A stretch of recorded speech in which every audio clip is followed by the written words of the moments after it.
Today we will install the torque arm on the chain side of the 1500 watt rear hub motor.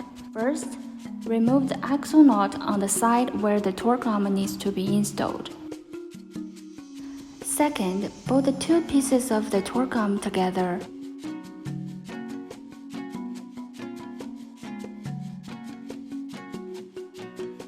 And slide them in and make sure the arm rests on the frame chain stays.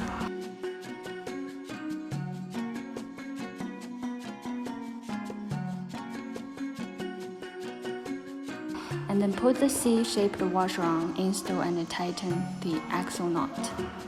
Third, pass the hose clip through the slot on the arm and tighten with a screwdriver. If the hose clip is too long, you can cut off a section.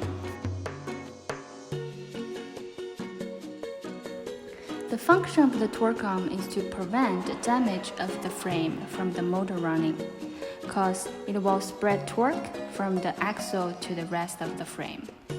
I highly recommend to use it on the hub motor with a power higher than 500 watt. It can be installed on the chain side or the non-chain side. Relatively, the non-chain side is easy to install. This is the installation effect.